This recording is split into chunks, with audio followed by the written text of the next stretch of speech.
जूत तो खाने पड़ेंगे आदत घेर लियो, या तो तड़वे चाटने की आदत घेर लियो, या फिर जूत खाने की आदत घेर। हिंदू हो, मुसलमान हो, जाट हो, ब्राह्मण हो, वाल्मीकि हो, कोई भी हो, काम करने की जरूरत ही नहीं। किस लिए काम करना है? जातिवाद कराओ क्या? किसान का मतलब तो जाट हो है। हरियाणा के अंदर हमारी जो भारतीय जनता पार्टी बीजेपी सरकार आई है, सरकार का नायाब तोहफा आप सभी को सबसे पहले तो मुबारक हो। और वो मुबारक इसलिए हो, बहुत सारे साथी खुश हुए थे, और उनकी खुशी का जो ठिकाना था, खुशी थी उनकी कि उन नाते 25,000 आदमी सरकारी नौकरी लगा दिए। बड़ी खुशी हुई सारे के। आप लोग भी बहुत खुश हुए होंगे, मैं भी खुश हूं। कुछ घरा में भाई दीवे जड़े हैं, सरकारी नौकरी लाकर वे अपने आप ने न्यू माने हैं, चलो भाई आखिर में हमने कामयाबी मिली। लेकिन वह कामयाबी कितनी मिली है वह बात थोड़ी गौर है मेरे साथ। तो उसकी आपको अच्छे तरीके से उसका पता हो तो शायद अच्छा रहता है। सबसे पहली बात तो जो 25,000 पोस्ट पूरी हुई हैं, जिनको ज्वाइनिंग दी गई है, उनमें तो 9,500 पोस्ट तो ऐसी थी जिन पर योग्य उम्मीदवार ही नहीं मिले, यानी कि 9500 पोस्ट साइड कर दो। बच्ची कितनी? 24,000 मत है 14,500। अब 14,500 हैं, उनकी बात करते हैं। 14,500 में का 6,000 बच्चे ऐसे थे जो ग्रुप डी में पहले एक काम करने लग रहे थे, जो कच्चे ले रखे थे सरकार ने। अब बच्ची कितनी? 9500। 9500 यानी कि 9,500 आदमी सरकार ने अगर सरकारी लगा दिए, उसका डंडोरा पीट के इतना बड़ा बनाया जा रहा है जो इस धरती के ऊपर आज से पहले कभी कोई सरकारी नौकरी निकली ही नहीं थी। ये तो है तुम्हारी ये 24-25 सरकारी 1,000 नौकरियों की सच्चाई। दूसरी बात ये है, हासिल क्या हुआ आप लोगों को? ये 5 साल इसका गुणगान करे जाओ, पर सरकार इन बातों पर बनाई इन्हीं चीजों के मुद्दे पर देखने की बात है। मैं बता देता हूं नायाब तोहफा क्या है। हिंदुस्तान एक कृषि प्रधान देश है, ना कि कुर्सी प्रधान। आप लोग समझ रहे हो, हिंदुस्तान कुर्सी प्रधान देश है। कुर्सी प्रधान देश हो गया, कृषि प्रधान नहीं रहा। 80% आदमी खेती पर निर्भर हैं, खेती करते हैं। खेती की जब बात आवे है, जमींदारी की बात आवे तो एक विशेष जाति पर ध्यान दे दिया जा है। एक जाति खेती नहीं करती, सर्व जाति खेती करती है। किसी गांव में किसी जाति के पास ज्यादा जमीन है, किसी गांव में किसी जाति के पास। सीधी सी बात, यह जमींदार जो होता है, जमींदार होता है, किसान की कोई जाति नहीं होती। अन्नदाता होता है। अन्नदाता के बिना जीवन नहीं है। अन्नदाता के क्या हालात अन्नदाता तक के दिया है सरकार ने, आंख खोल कर सुन लियो। हो सकता आप लोगों को ना पता और हकीकत बोलने की किसी की औकात नहीं, ये बात मैं पहले भी चिल्ला कहा करता। अरे थारा भाई हकीकत बोलना चाहो, अगर विधानसभा में पहुंच गया तो चलो, हो सकता हम उसका बिल नहीं होंगे, लेकिन हकीकत न सुन तो सको हो। मैं तो पहले भी बोलूं था, सरकार में नहीं हूं जब भी बोलूं हूं। अब वो हकीकत सुनो। 2024 में हरियाणा के अंदर बीजेपी सरकार आने के बाद 336 किसान ब्लैक लिस्ट कर दिए। ब्लैक लिस्ट का मतलब 2 साल तक उनकी जो फसल हुआ मंडिया में ना बेची जाएगी, ना को खरीदेगा। इसका कारण क्या है? इसका कारण भी पता होना चाहिए। जो 336 किसान ब्लैक लिस्ट किए हैं, इनमें है लगभग आपको बता देता हूं, कैथल में 123 मामले दर्ज हुए हैं और बाकी आसपास शाम हुए हैं। पराली फूकते थे आए हैं ये, अकिन ने वायु प्रदूषण कराया है, वायु प्रदूषण फैलाया है। अगर 364 दिन किसान इस देश को हरियाली देता है और एक दिन उसने 365 दिन नामक एक दिन उसने वायु प्रदूषण कर दिया, कौन सी उसे वातावरण के अंदर प्रदूषण में उसका कितना प्रतिशत हिस्सा हो गया? ये इतनी बड़ी बड़ी फैक्ट्रियां हैं, कंपनियां हैं, इतने व्हीकल चलते हैं, क्या कभी उन फैक्ट्रियों पे भी कोई आप लोगों ने कोई ब्लैक लिस्ट किया, मुकदमा दर्ज कराया है? सरकार से पूछना चाहता हूं किया है क्या आज तक? है किसान जो पराली फूकता उस पराली के लाभ भी हैं। माछरी जो है यार, मच्छर जो है आकर उन तो छुटकारा मिल रहा है। जिन लाग है अगर भाई एक दिन की कराल की किसान की पराली फूके तो हमने सांस लेने में हमारा दम घोटा है। ये मूर्खता का परिचय है और कुछ नहीं। ये इतनी बड़ी बड़ी जो फैक्ट्रियां, कंपनियां, फर्में ये चल रही है ना, उनसे प्रदूषण फैलता है। इतनी बड़ी बड़ी चिमनियां, भट्ठे, रोक लगाने उन पे क्यों नहीं लगाते? उनको ब्लैक लिस्ट क्यों नहीं किया? 336 जो किसान, उनको 2 साल के लिए ब्लैक लिस्ट कर दिया। क्यों?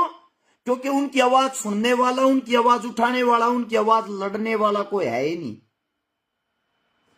आप सभी साथियों को एक बात और बता देता हूं, 1,57,000 रुपये भी वसूल ले गए हैं 63 किसानों पर। डीएसपी साहब है कैथड़ से, उन्होंने मामले दर्ज करके, यानी कि गरीब को और गरीबी में मारा जा रहा है। अगर आपको वसूली करने का शौक है, गुजरात के अंदर शाह की बीवी भागी है, खबर चला के देख लो कै करोड़ रुपये लेगा बाजी है, पता लग जाएगा। उसको पकड़ के दिखा दो ना, वो विदेश निकल गई। मालिया साहब पकड़ा आज तक किसी ने? ये बड़े बड़े घोटाले करती थी, इतनी बड़ी रकम लेकर भाज जाओ, उनको पकड़ने वाला कोई नहीं। वाहन व्हीकल कितना है प्रदूषण देता हो, कितना है? एक 100 रुपया की पर्ची बनेगी, उस समय उसका प्रदूषण बंद हो जाए बिना चेक करे। क्या कभी उस पे मुकदमा दर्ज होया है? सबसे बड़ी बात, किसानों के साथ अन्याय, दोबारा फिर से लाठीचार्ज देखो लाग रहे थे। काली बाजारी सरकारी सिस्टम के तहत जो डीएपी की बिजली पे किसाना ने परेशान करने लाग रहे हैं। खात भी पर्ची खर्ची ते मिल रहा है। आपकी जानकारी तो अपना खात मिल जाए ना, किसान ना खात नहीं मिलता। किसाना का आज भी खून बहन लाग रहा है, किसाना पास भी लाठीचार्ज होने लाग रहा है। मैं उन सभी साथियों से आज एक बात पूछना चाहता हूं जो बीजेपी का झंडा ठा रहे थे या अन्य पार्टियों का झंडा ठा रहे थे, कड़े चले गए भाई थारी वे? जिन जिन तक तुम वोट दो थे, थारे वे रक्षक अब इस टाइम पे कहां चले गए? सरेआम किसान की दुर्गति हो रही है।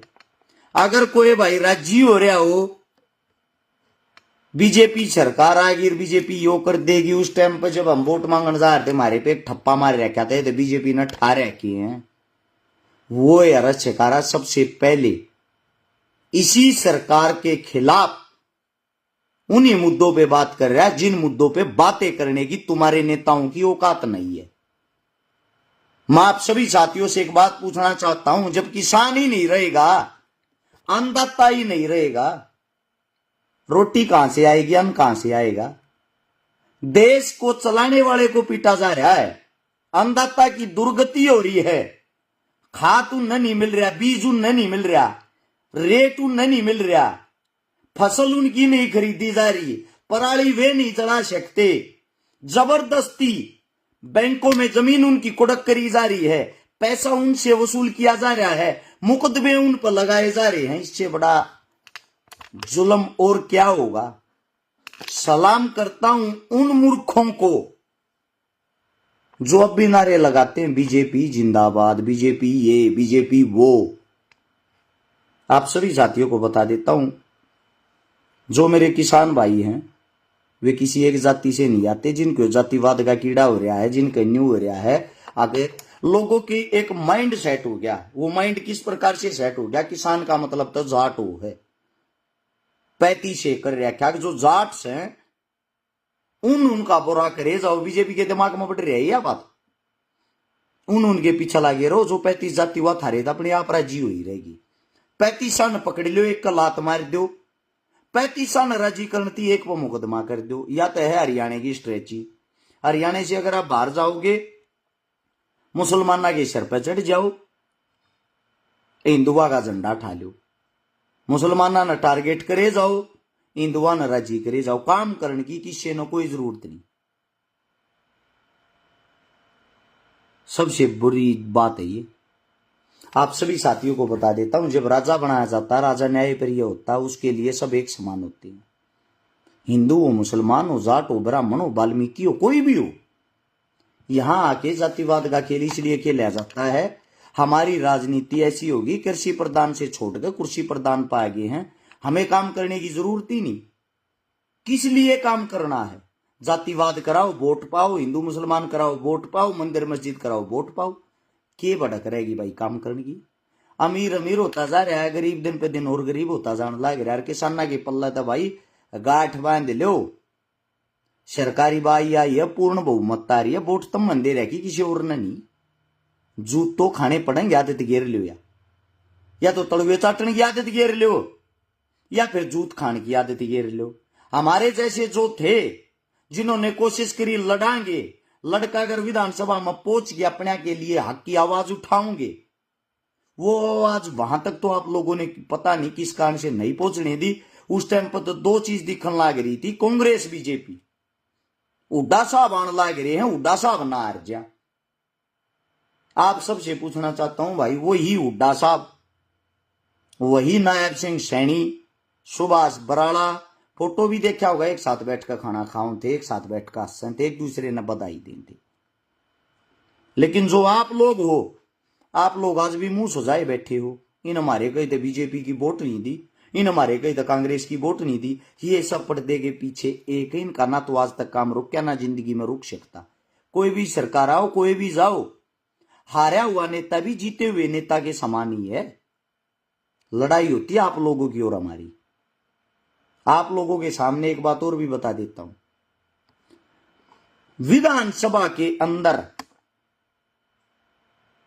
अगर बात आ जाए विधायक की तनख्वाह घटाने की, बढ़ाने की, इनका भत्ता घटान बढ़ाने की, इनका फंड घटान बढ़ाने की, नेता कांग्रेस का हो, बीजेपी का हो, अन्य दल का हो, सारे इकट्ठे होकर अपनी लड़ाई लड़े हों, सब इकट्ठे हो गए। थारी लड़ाई तक कदे न इकट्ठा होकर ना लड़ी। एक और मेरा भाई अरे किलकी मारने लग रहा है शोराना साहब, केवल उड्डा सरकार बना ले भाई, मैं कड़ा रोक रहा हूं, मैं कड़ा बेल बांध रहा हूं, मन्ना थोड़ी रोकी है भाई। ये थारे वर्ग जो भाई है ना, प्रचारक, ये सोशल मीडिया वाले, इनके कारण तो ये दोबारा से सरकार बनवा दी बीजेपी की। ये जो के मोरू के मारे जाना, केवल हुड्डा सरकार, केवल शैलजा सरकार, केवल फलाना सरकार, बीजेपी जीती नहीं है, बीजेपी कांग्रेस ने जिताई है, क्योंकि कांग्रेस के अंदर कहीं एकता थी ही नहीं। गारंटी के साथ मैं कहता हूं, सिर्फ आप अपनी बात करता हूं, न्यू कहा करते मेरे पीछे तो 1000 पर्ची आ जाता बहुत गणी है। 1.25 महीने की मेहनत में 15,000 वोट लिए हैं, बिना पैसा बांटे, बिना दारू बांटे, मेहनत की, संघर्ष की, इज्जत की, बहुत संतुष्ट हूं। मेरे लिए 1.5 लाख के बराबर हैं वे 15,000। अगर मेरे को टिकट मिल रही होती, मैं कांग्रेस पार्टी तो मांगू था, मेरी सीट पर किसी को प्रचार करने तक की जरूरत नहीं थी, 1 लाख वोटा की जीत होती। यह बात पहले भी गई थी, हारने के बाद भी कह रहा हूं। 7 में कम से कम 10 सीटें ऐसी थी जिन कांग्रेस हार रही है, उन सीटा पर 3,000 से लेकर 5 से 6,000 वोट पर्सनली तौर पर आपके भाई के साथ जुड़ी हुई थी, वे सीटें मैं दिलवाता,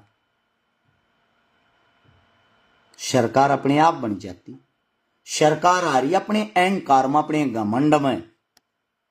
इनको तो ये हो गया था थारी तो 60-70 सीट एक तरफा, तुम नत को हरानी ही नहीं। जितने जो भी तुम्हारे ये है ना आज तक के, ये जिनको काम नहीं कराया, उन अपने दम पे जिताओ। और तलवे चाटने का हमें ना कल शौक था, ना आज शौक है। कल भी सेम जुबान थी, आज भी सेम जुबान है, टोन वही रहेगी। झुकना मंजूर नहीं है, गर्दन कटवाना मंजूर है, और गर्दन उसी की कटती है जिसकी खड़ी रहती है, झुकने वालों की नहीं कटती। मेरे जितने नौजवान साथी हैं, पढ़े लिखे साथी हैं, युवा साथी हैं, आप सभी साथियों को एक बात बता देता हूं, भविष्य आप लोगों के हाथ में है।